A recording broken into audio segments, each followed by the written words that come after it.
Alright. Magandang gabi sa inyong tanan. Nagpa-promise na po ako, pero I hope that you are all well. Sana po nakikita niyo yung ating presentation. Medyo malayo tonight, pero we'll do it like this.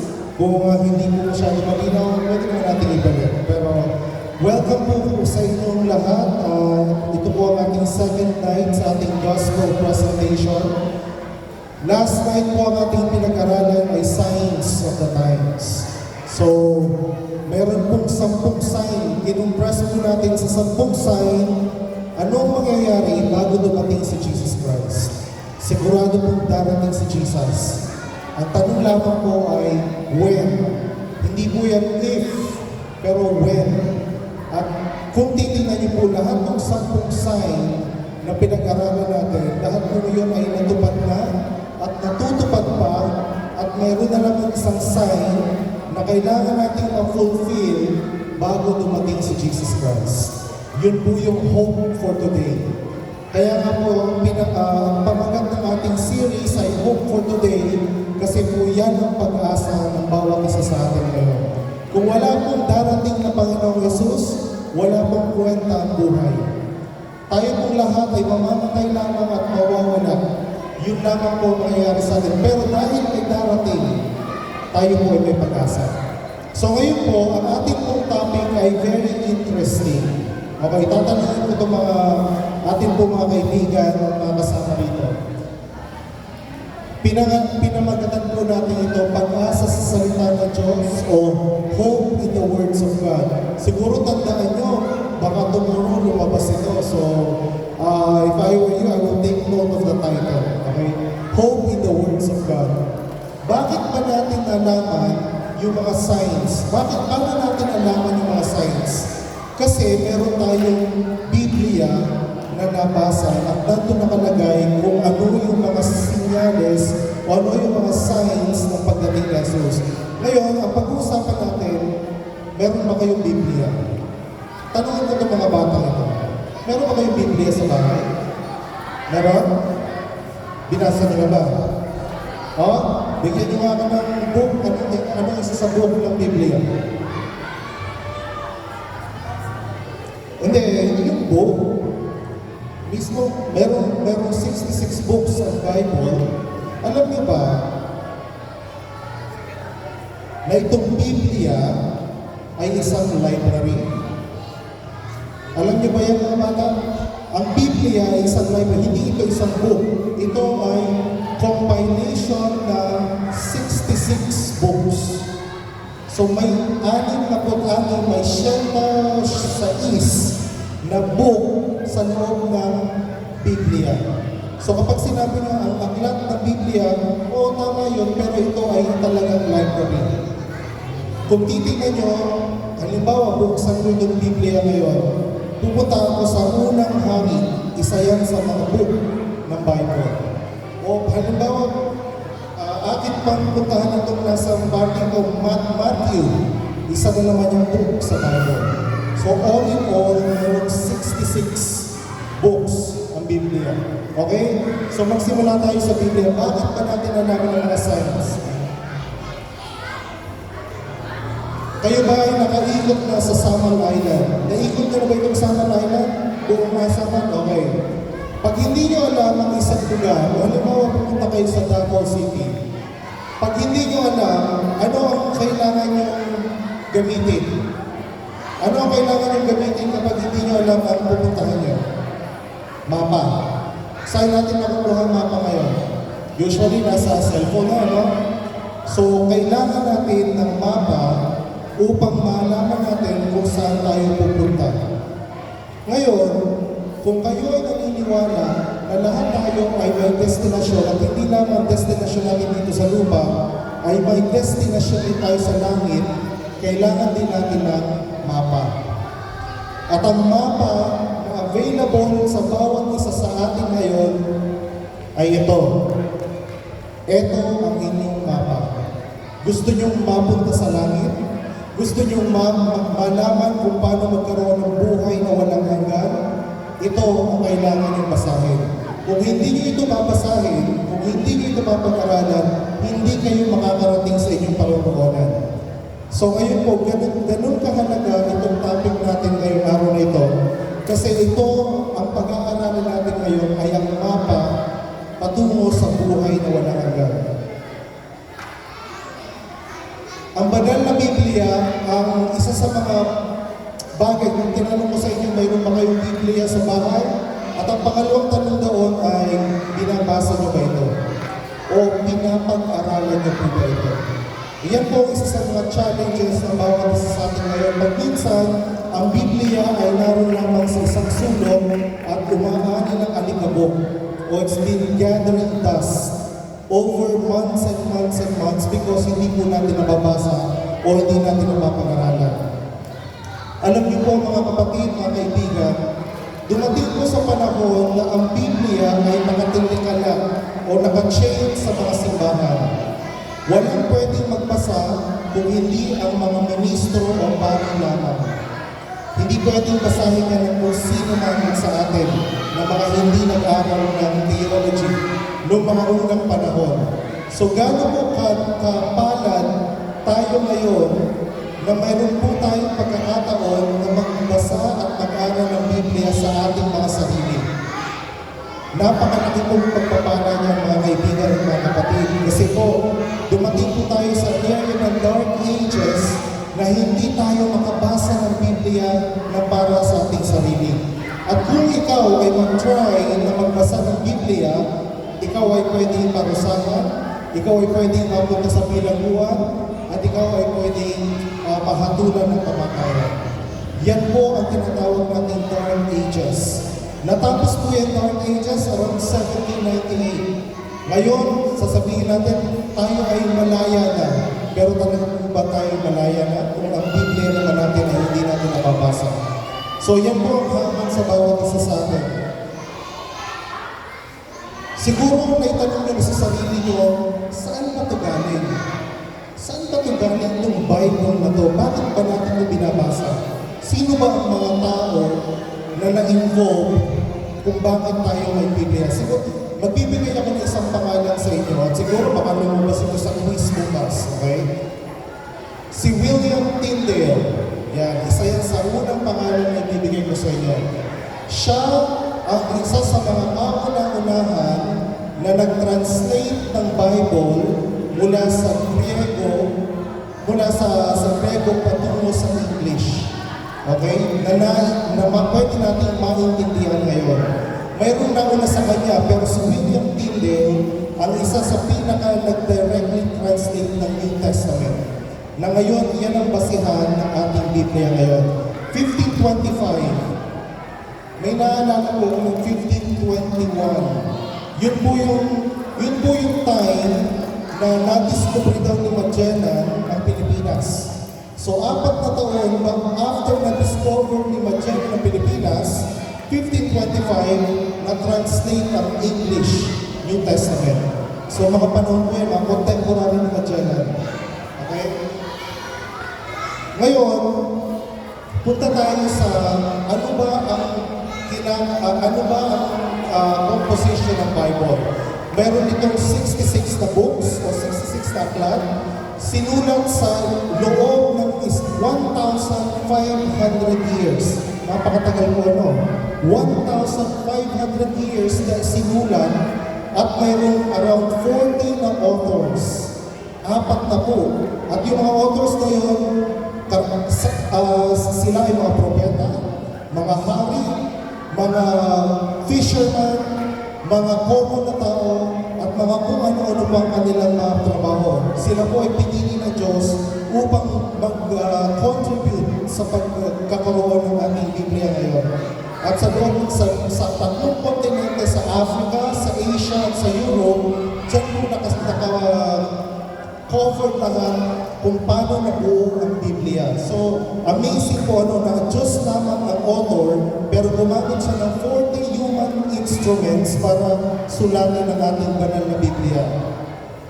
Mayroong 39 na books sa Old Testament at mayroong 27 na books sa New Testament o Bagong Tipan.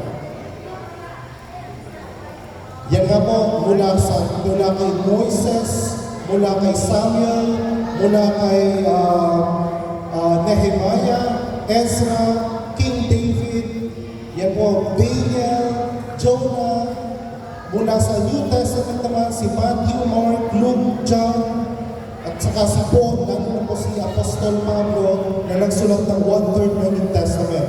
So ngayon po, yan po yung mga nagsulat ng Biblia, pero sila po ay kinasihan ng Banal na Espiritu upang sulatin ang ating banal na aklat ngayon.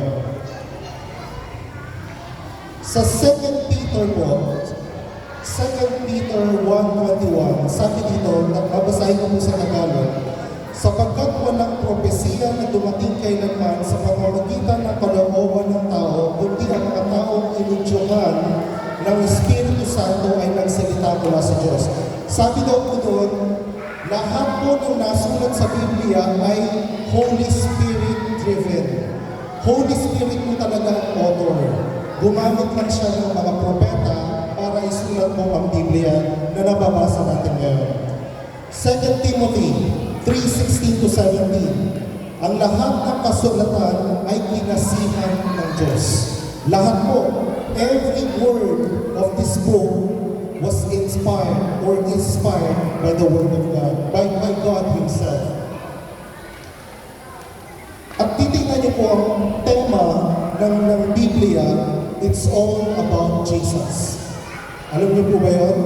Kung babasahin niyo ang Genesis, Exodus, Leviticus, Numbers, Deuteronomy, hanggang pumunta kayo sa Daniel, pumunta kayo sa Jonah, pumunta kayo sa Malachi, at pumunta kayo sa New Testament, Matthew, Mark, Luke, and John, hanggang Revelation, lahat po yan ay nagtuturo kay Jesus.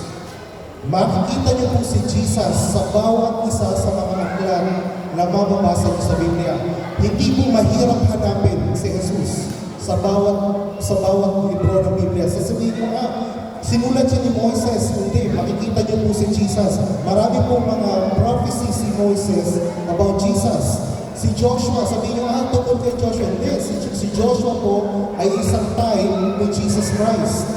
So, lahat po ng mababasa niyo sa Biblia, actually, it's all about Jesus.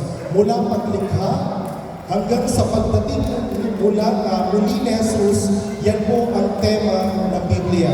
Kaya po napakahalaga na malaman natin kung ano ang mapa na ibinigay sa ating ng Panginoon Diyos, ng ating Ginoo, upang malaman natin kung paano tayo magiging handa sa muling pagdating ng ating Panginoon.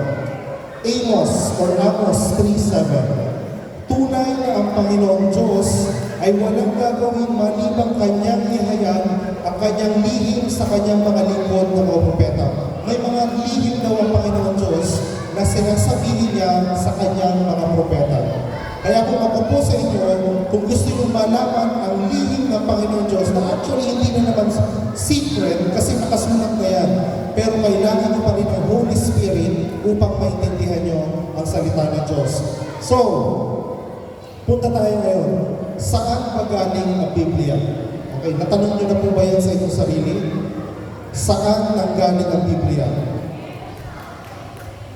Pagkatapos po ng mga apostol, si Apostle John ay namatay ng around 100 AD o 100 taon or 70 years after Jesus Christ died on the cross. So, matandang-matanda na si John the Revelator, namatay na siya, at pagkatapos ko, ang mga sulat po nila ay compile ng una ng mga iglesia noong mga panahon yun. Mula 100 to 300 AD, pinag-compile po nila yan. Ayan po ay ipinanan sa buong Middle East, mula sa Syria hanggang sa Iran, Persia, dumating po yan hanggang sa Africa, hanggang sa Ethiopia. At ako po, meron po akong ka-church sa Melbourne, taga-Ethiopia po sila. Na-preserve po nila ang mga kopya ng Bible kahit mga kauna-unahan pa. Kaya po, hanggang doon pa po ay talagang na-preserve nila yung totoong version ng Bible. At mula po sa Africa hanggang sa Europe, hanggang sa Italy, hanggang France, andun po yung kopya ng Bible ay kumalat sa buong mundo after the apostles. Pero may isa pong tao na nag-assemble nito officially at ang pangalan pangalan po niya si Jerome, 382 AD.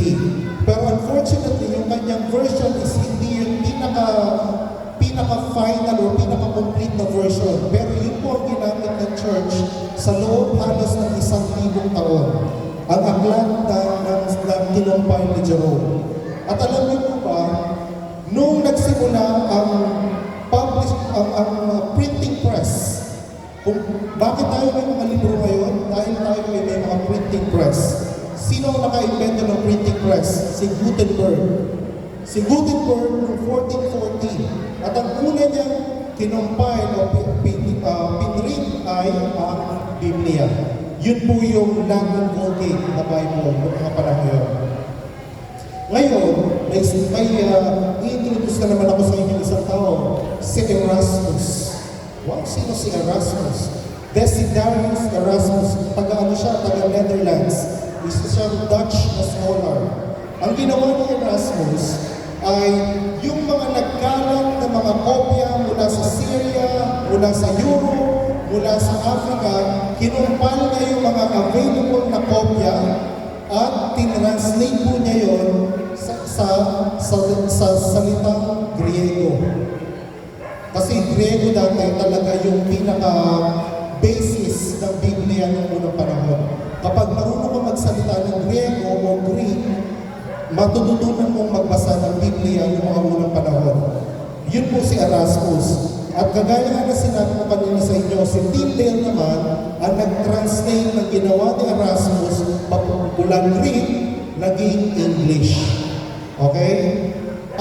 Yung English na yon na-translate sa Spanish, na dinala ng mga Kastila papunta rito sa Pilipinas nung dumating sila Magellan, kaya po nagkaroon tayo ng mga Biblia Espanyol. Hanggang dumating po yung mga 1800s, tinranslate na po natin yan sa Pilipino, sa Tagalog, at tinranslate na rin po sa Bisaya, at kung ano-ano pa po mga dialekto. Kaya po, yan po ang naging history ng Bible. Kung paano sino yung mga tao na involved, kung bakit tayo ay may Bible ngayon.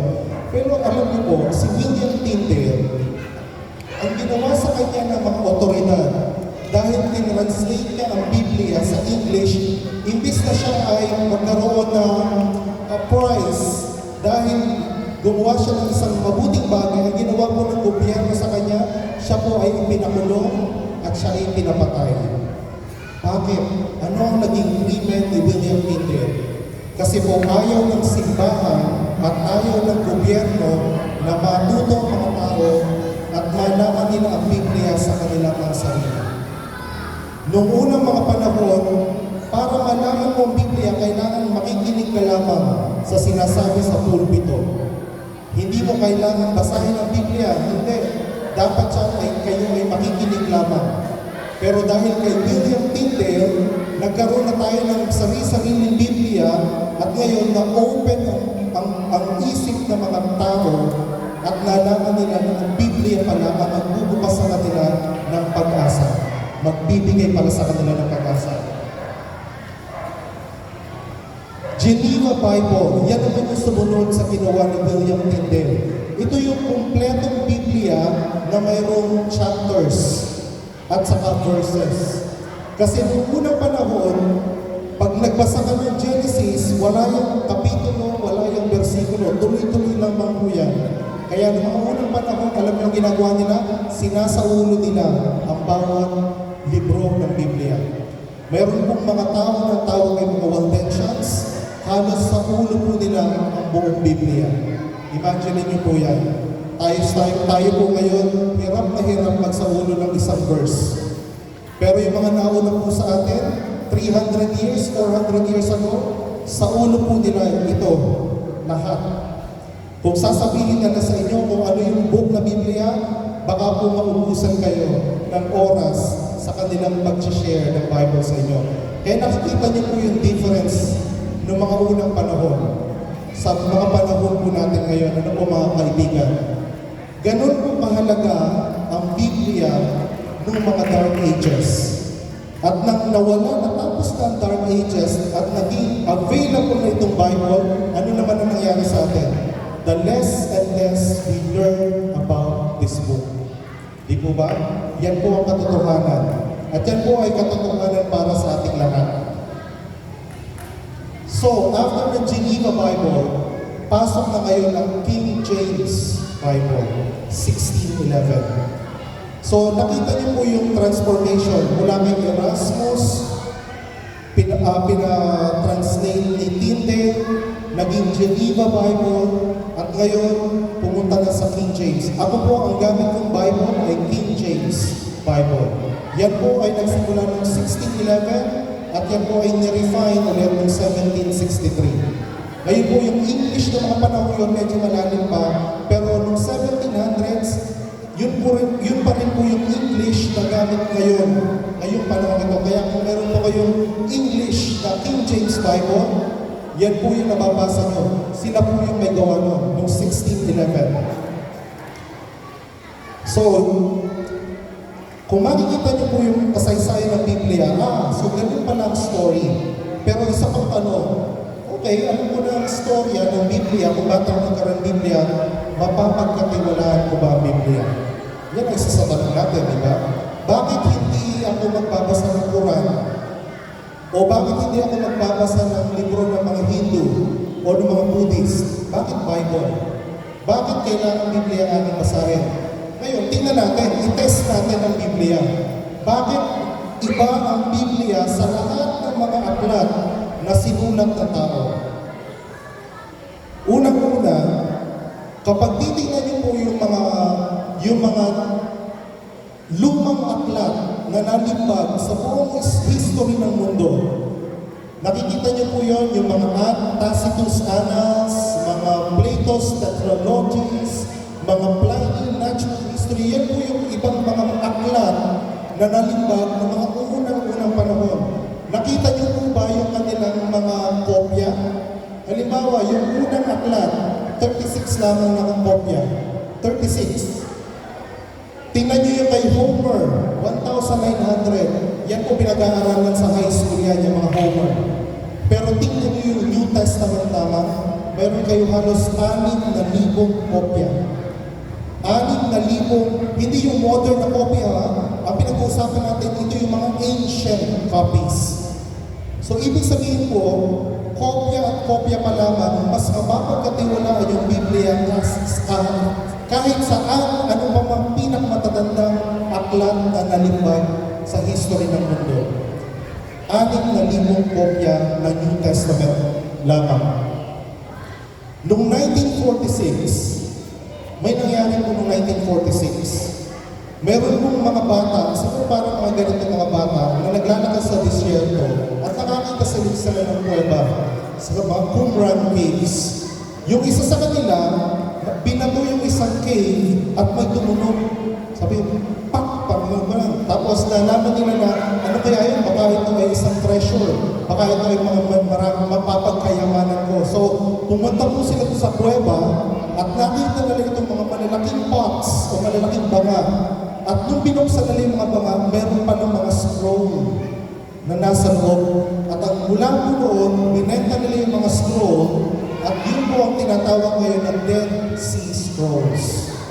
Ngayon, ano ba ang significance ng Dead Sea Scrolls? Ang Dead Sea Scrolls po nagpapatunay sa atin kasi yun po nung dinate nila yung Dead Sea Scrolls, yun po ay nagdedate mula 400 BC hanggang 135 AD, meaning na panahon pa ng mga panahon ni Jesus at panahon bago ni Jesus, yun pong kopya ng Biblia ng panahon yun ay pareho pa rin ang kopya ng Biblia natin ngayon. So, ibig sabihin po, walang nabago dun sa Biblia na ginamit ng mga apostol at sa Biblia natin ngayon. Mapapagkatiwalaan niyo po ang Bible na ating pong hawak-hawak ngayon. Ganun po bahalaga ang malaman natin kung saan nagsimula ang Bible.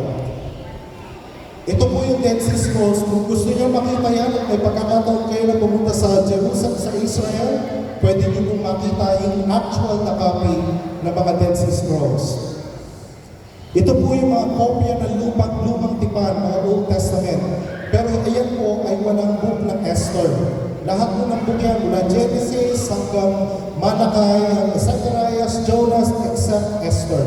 Yun po yung nakuha nila doon. Ngayon, kung titingnan niyo po, marami na pong mga historians na nagsulat ng maraming bagay na nagpapatunay sa Biblia. Okay? Yan po mga historians na yan, yan po mga hindi mga Kristiyano. Halimbawa po si Marabar Serapion o si Josephus, yan po mga ilan sa mga pangalan yan.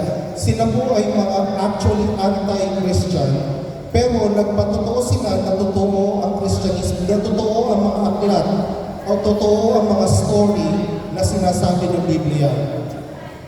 Halimbawa, tingnan po natin ito. Ito kailan lamang nakita ito. Kung nakikita niyo yung bato na yan, na may konti mga inscription, yan po ang tawag dyan ay ang bato ni Pilato o Pilate Stone.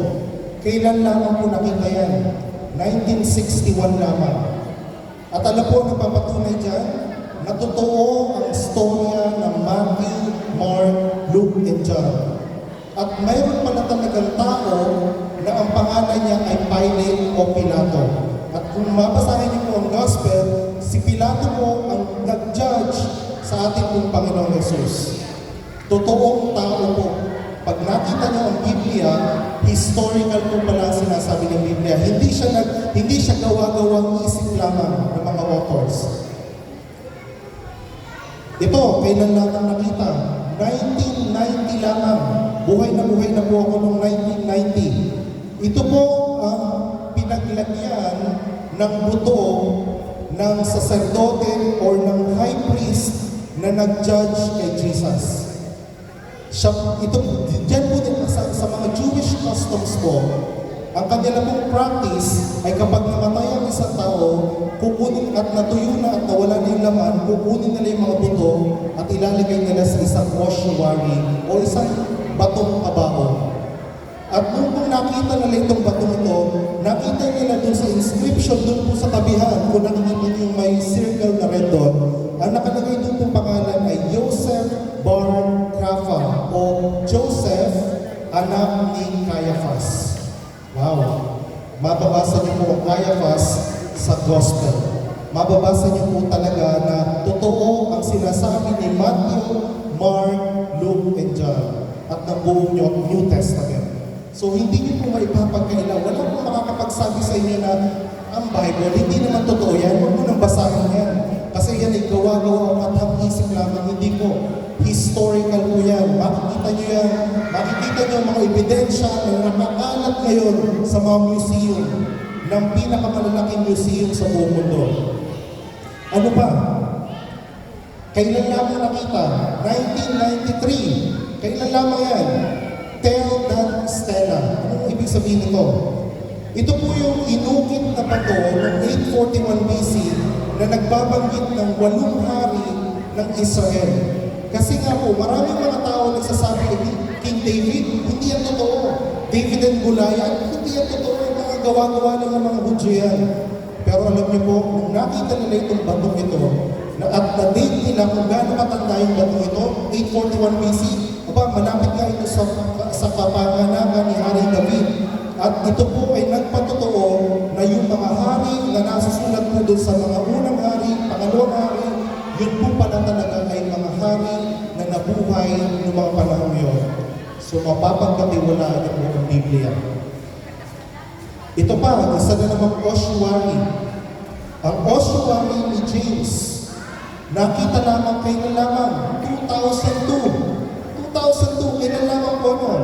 Nakalagay dito, James, son of Joseph, brother of Jesus. Wow. Imagine niyo po yan. Siguro po kung makikita ko yung ossuary na yan, mapangilabutan po ako, wow, ito mismo yung kabao na pinaglagyan ng buto ng kapatid ni Jesus na si James. Siya po yung sumulat ng isa sa mga aklat na makikita niyo dito sa Biblia. Mayroon po ditong Book of James or Letter of James. So, kung magtataka pa rin kayo na si James, baka gawa-gawa lang ang upat ang isip, hindi po. Yan po ay makikita niyo ang ebidensya ng kanyang sinulat at makikita niyo rin ang kanyang kabaho na nabubuhay hanggang ngayon. 2002, kailan lamang. Ano pa? Ano pa mga ebidensya ebidensya kung bakit totoo ang ating Biblia. Alam niyo po ba yung sanitation, ang paghuhugas ng kamay? Hindi po yan uso noong unang mga panahon. Bakit po natuto lamang maghugas ng mga tao ngayon ng proper sanitation? Kasi po nasusulat yan sa Exodus, Leviticus, at saka Deuteronomy. Kaya po napakaganda po ng health message ng Bible alone. Kung hindi po sa Biblia, hindi po natin mati-discover yung mga ganyan. Napakasimpleng knowledge, pero hindi yan ina-adapt ng karamihan sa mga civilization. Kasi napansin nila, napakaagang mamatay ng mga tao dahil lang sa wrong sanitation. Pero mga Israelites, they live longer than any other pagan culture because God told them to properly wash themselves. Di po ba? Napakaganda. Tinuro-turo din ng Biblia na ang buhay ay nasa dugo. Life is in the blood. Natin po yan sa Genesis 9:4. Alam niyo po ang practice, 200 years ago na ha? Alam niyo po yung unang presidente ng Amerika, si George Washington. Si George Washington po ay nagkasakit. At ang ginawa po ng kanyang mga doktor, ang paniniwala nila ng mga panahon yun ay kapag inalis mo yung masasamang dugo, ay gagaling ka. So si George Washington po, imbis na gumaling, ang ginawa ng kanyang mga doktor, pinadugo po siya. Hanggang sa mawalan siya at least 1/3 ng kanyang dugo. At dahil doon po, namatay si George Washington. Dahil hindi sa kanyang sakit, kundi siya ay naubusan ng dugo. Pero sinasabi ng Biblia, hindi mo gagawin yun. Anong ginagawa natin sa hospital ngayon? Nagba-blood transfusion tayo. Imbis na tanggalin yung dugo, ikaw ay dadagdagan ng dugo. Paano natin nalaman yan? Paano nalaman na siyensya? Biblia. So, isa na naman po yung ebidensya kung bakit kailangan natin pag-aralan ng Bible natin. Bible din ang basihan kung bakit natuto tayo at nalaman natin na may mga bacterial infection. Alam niyo po, noong mga panahon ng mga Israelita, uso-uso po yung ketong o leprosy. Di ba? At sinasabi na kapag may leprosy ka, kailangan kang ang tawag doon, i-quarantine. Di po ba? Sa Biblia mo lang makikita yun. Pero sa ibang mga areas, hindi nila nalalaman yung ganung konsepto. Pero dahil ang mga Israelites ay naniniwala sa banal na kasulatan, sila po ay hindi lumaganap ang leprosy sa kanilang mga bayan. Pero outside Israel, yun po ay talamak na sakit noong unang mga panahon. So bakit natin nalaman yan? Dahil po sa Biblia. Ano pa? Quarantine. Di ba po ng COVID time? Iyan po yung isa sa pinaka-word na ayaw natin marinig. Kasi kapag nagkaroon ka ng COVID, ika-quarantine ka. Saan natin nakuha yung konsepto ng quarantine? Yan po ay hindi bago. Babalikan niya sa Bible. Pupunta kayo sa Leviticus 13, 14, 22. Lahat po yan ay nagsasabi na kapag may may sakit sa kampo ng mga Israelita, sila po ay ika-quarantine. So yan po ay, ang science po talaga ay, kumbaga nagka-catch up lamang sa knowledge ng ating Biblia. Itinuro din ng Biblia ang tamang nutrisyon. Tinuro ng Biblia kung ano yung mga pagkain na pwede mong kainin upang ikaw ay lumakas at yung mga pagkain na hindi mo pwede kainin. Kasi ito ay magbibigay lalo ng kahinaan sa iyo. At yun na yung mga bagay na tinuro ng Biblia mula noon. At ngayon, nagka-catch up lamang ang siyensya sa nutrition o sa health laws na itinuro ng Bible. Ano ba? Natapos na tayo sa ibang mga ebidensya. Ngayon kasi talagang bubuhusan ko kayo ng napakadaming evidence kung bakit mapapagkatiwalaan yung Bible. Pumunta naman tayo sa mga hula o propesiya. Di ba sabi kanina sa ating talata, ang mga propeta ay gagamitin ng Holy Spirit at kinasihan sila upang malaman ang mga lihim ng Panginoon Diyos. So ngayon, sinabi sa Bible, lalo na po sa Genesis 19, na magkakaroon ng Sodoma at at Gomorrah ay lilipulin o they will be destroyed. At yun po ay exactly nangyari. At pag pupunta po kayo sa Dead Sea ngayon, makikita niyo pa rin po yung mga remnants ng mga sulfur balls na kapag nilagyan ng lighter ay talagang magtuningas pa rin. Makikita niyo po yan sa Dead Sea. Yan po ay available pa rin hanggang ngayon. Yan po ba ay totoo? Nandun po ba sa Sodom at Gomorrah? Absolutely. At mapapatunayan niya ng siyensya ngayon. Mga natupad, iba pang mga natupad na hula. Ang pagdating ng ating Panginoong Jesus, 300 times na hinulaan ng Old Testament na darating sa Jesucristo, yung po ay nangyari? Absolutely. Pinanganak po si Jesus around 4 BC. At siya po ay namatay around 30 AD. Yan po ba ay kathanamang? Hindi po. May talagang totoong Jesus na nabuhay nung panahon ngayon. Sabi ni Jesus, sabi ni Micah, kung paano hinulaan ni Micah o propeta Mikas kung saan ipapanganak si Jesus, absolutely po. Micah 5:2 says, exactly kung saan ipapanganak si Jesus. Sinabi po niya exactly na ito, ang Kristo ay ipapanganak sa Bethlehem, Ephrata. Dalawa po kasi yung Bethlehem noong unang panahon.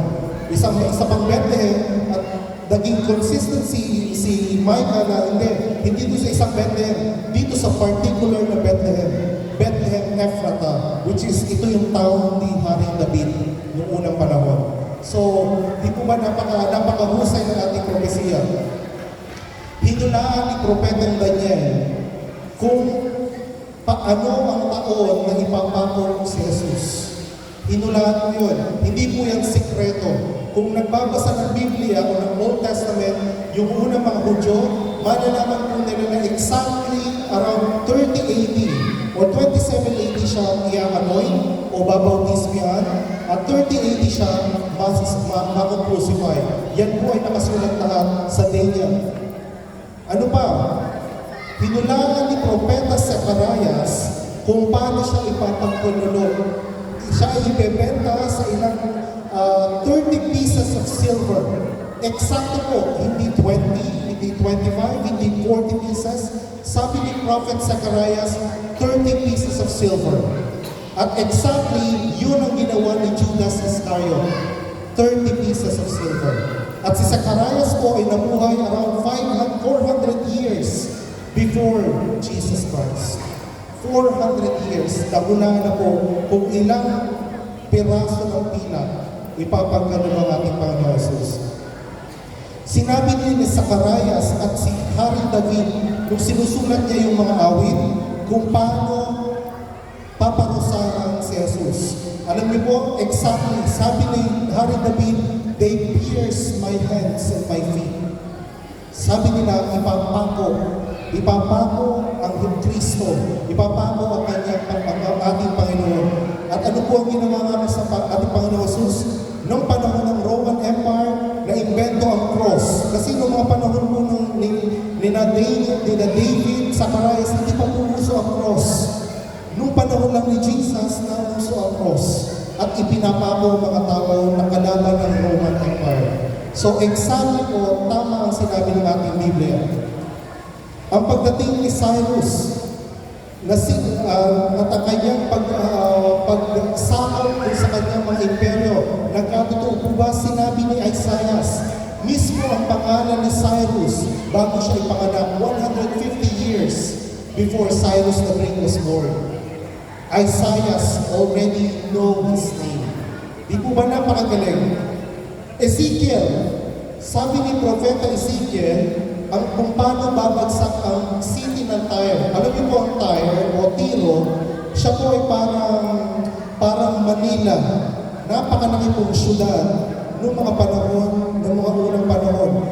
Kaya po walang mag-iisip na ito ay masasakop o magigiba. Pero sabi ni Ezekiel, hindi. Tiro or Tyre, ikaw ay magiging palaisdaan lamang. At exactly po ngayon, yan po ay totally destroyed ng Alexander the Great. So, nangyari bang sinasabi ng Biblia?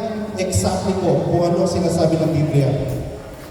Hinulaan din ng Propeta Daniel kung ano yung mga empires o mga imperyo na mangyayari sa atin pong huling mga panahon.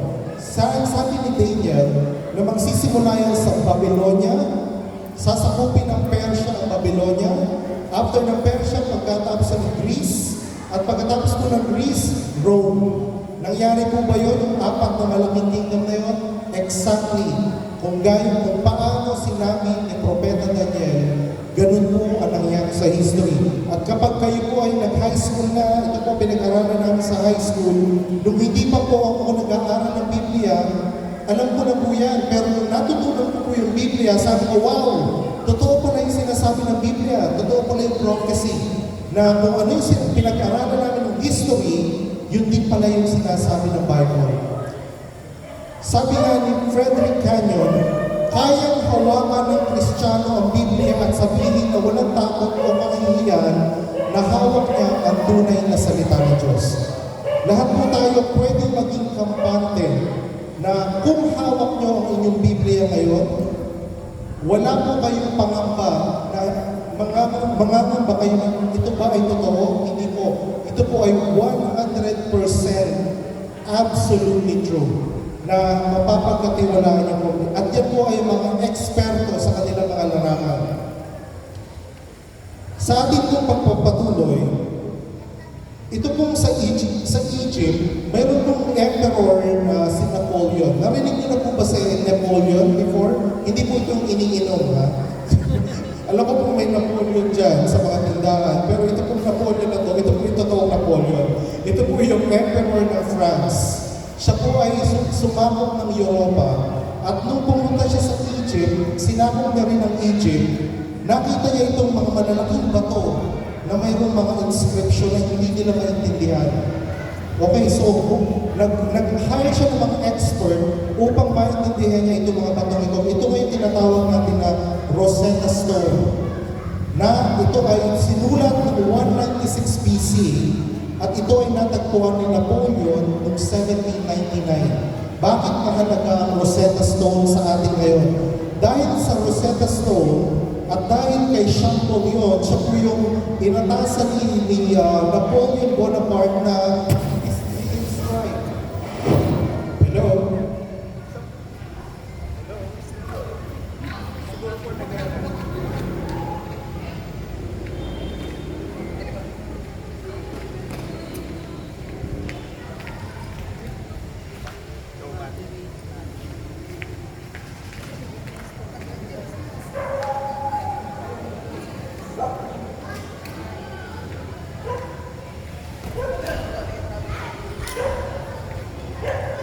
Break muna, break.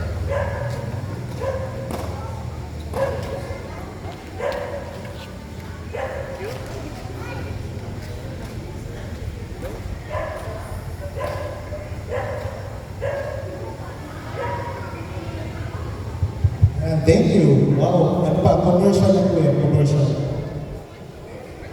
So, balik po tayo. Si Napoleon, sinabog ang Egypt, nakakita sila ng isang malaking bato at tinawag nila itong Rosetta Stone.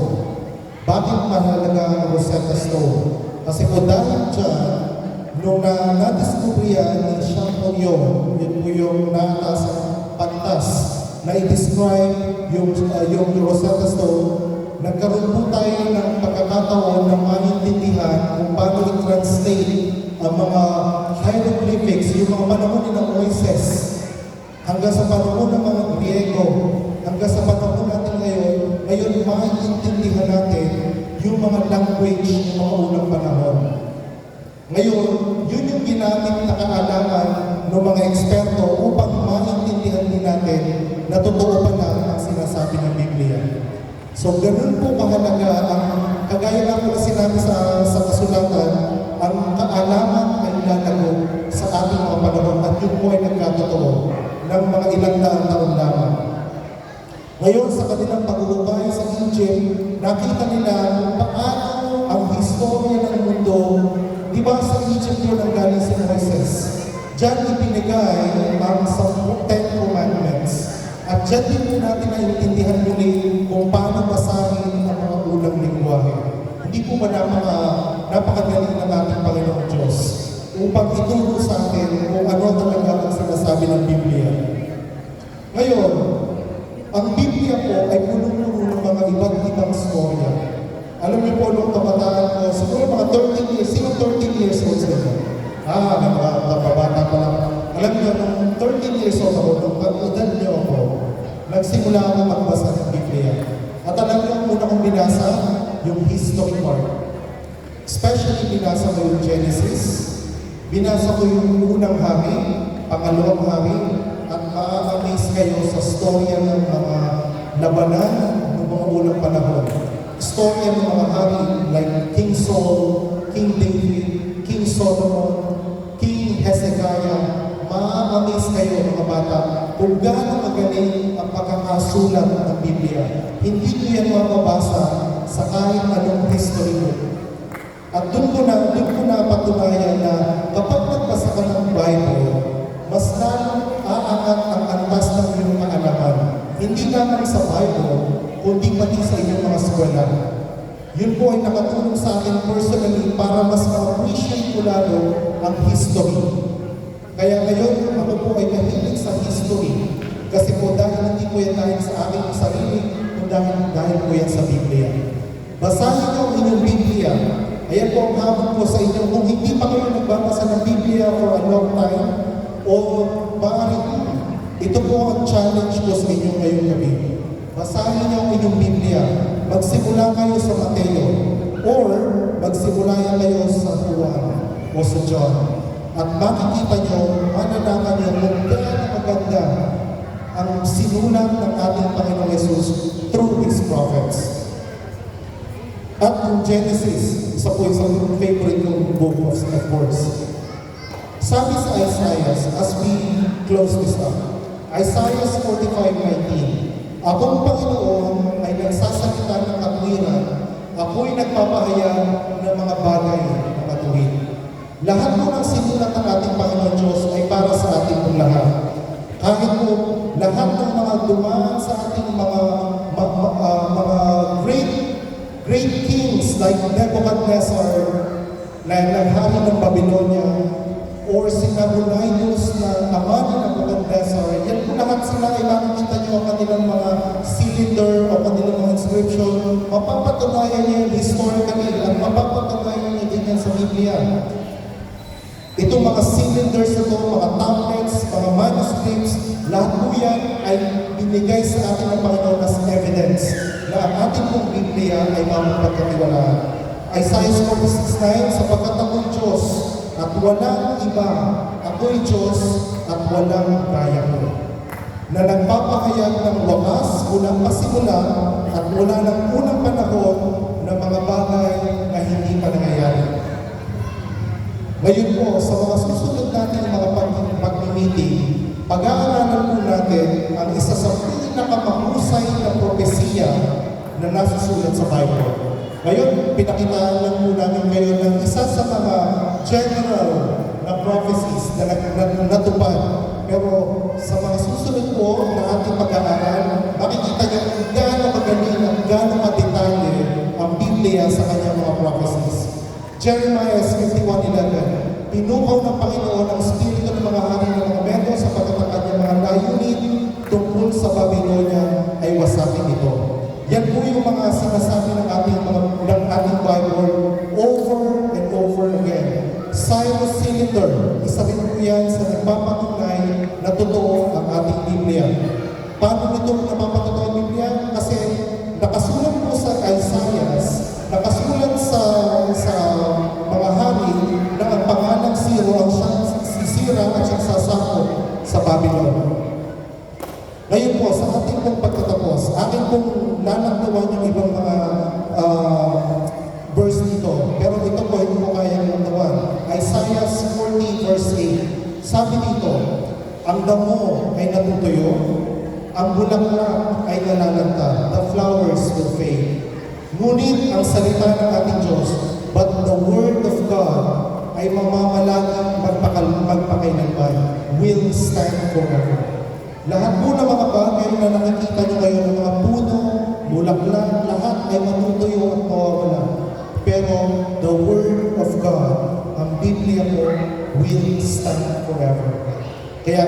want to know God closely, you have to study the Word of God yourself. Huwag po kayong umasa lamang sa ibang tao upang ipaliwanag ang Biblia sa inyo.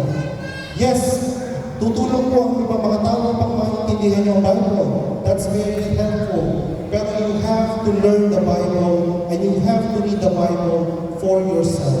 Wala na po tayo sa Dark Ages. Hindi na po nakatinagkala ang mga Biblia sa mga simbahan. Ayan po ay available na sa bawat. At kung wala pa po kayong Bible, siguro po tutulungan po tayo ng ating mga elders and pastors para po kayo magkaroon ng mga Biblia. Kasi po, malapit na po ang panahon, malapit na po ang ating pagdating ng ating Panginoong Jesus. At ito na po yung time upang makilala natin ang Panginoong Jesus sa ating mga sarili. Sinasaliksik niyo ang mga kasulatan sapagkat iniisip niyo na sa inyo ngayon ay meron kayong buhay na walang hanggan. At iyon ang nagpapakatao tungkol sa amin. Saliksikin daw po natin upang makilala natin si Jesucristo na ating tagapagligtas, na inyong tagapagligtas. Ito ang aming mga salitang sinasabi ko sa inyo noong ako'y kasama pa ninyo na kailangan matupad ang lahat ng mga bagay na nakasulat tungkol sa amin. Yun ang sabi ni Jesus, nakasulat yan lahat sa amin. Sa kautusan ni Moises, sa panahon ni Moises, at sa mga propeta, at sa mga awit. Kaya nga po sinabi ko kanina, lahat ng books sa Bible, 66 of them, all look and point towards Jesus Christ. Ito ang buhay na salita ng Diyos. Milyon-milyon na ang nabagong buhay dahil sa Biblia. At ngayon, pabanalin mo sila sa katotohanan at ang salita ay katotohanan. Juan 17:17. Ito po ang Biblia. Ito po ang isa sa dahilan kung bakit tayo may pag-asa. Ang pag-asa po natin ay makikita lamang natin sa salita ng Diyos. Ang pag-asa po natin, ibabase lamang natin sa standard ng mundo ito. Ang lahat po ng mga bagay sa mundo ito ay mapapawi. Pero the Word of God will stand forever. Panahon na po para saliksikin niyo ang Biblia para sa inyong sarili. At yan po ang ating hawak ngayon. At siguro po tandaan niyo po ito. Maganda itong acronym, Bible. Basic instruction before leaving Earth. If you leave Earth tonight, or if you leave Earth in the next 10 years or 20 years, alam niyo na po ba kung paano magkaroon ng buhay na walang hanggan? Alam niyo na po ba kung paano kayo magkakaroon ng totoong relasyon kayo sa Kristo? Ito po yung basic instruction. Bible. Kaya nga po maganda ang pagkakasulat. Gusto mo bang malaman ang katotohanan mula sa Biblia? Umattend po kayo bukas kasi pag-uusapan natin kung ano ang mga pag-asa natin sa mga huling araw. At siya lang natin ang magdalangin at kung kayo po ay may mga kaibigan, mga pamilya at mga kasama, invite niyo po sila bukas kasi po napakaganda po na ating topic. At bukas din po, meron po tayong choir. Meron po tayong mga kaibigan mula pa sa Laguna upang tayo po ay i-serenade bukas. So maganda po ang ating music bukas ng gabi. So invite niyo po sila, invite niyo po yung mga kaibigan at tayo po ay magkakaroon ng magandang pag-aaral. Salamat po sa inyo.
a sinner like me.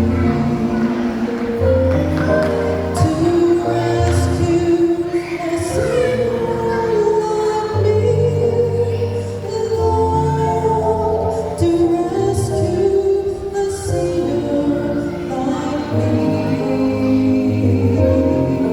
He abandoned his throne and his kingdom above to rescue a sinner like me.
Hello. Okay.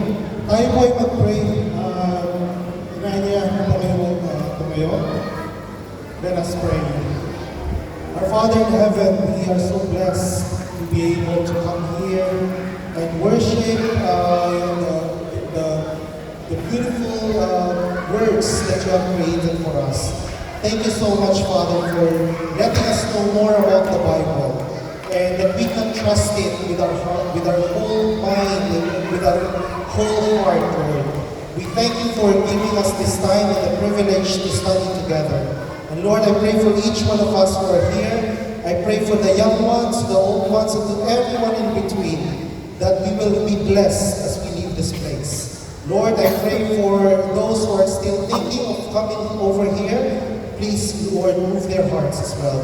Bless our leaders, our children, everyone who is involved in this program. May you be with us tonight as well as we depart this place and bring us back tomorrow again so that we can have a wonderful study of your words. Father, thank you so much again for hearing and answering our prayers. In Jesus' name we pray. Amen. Okay, so maglingkod ang tanan mga kaigsunan.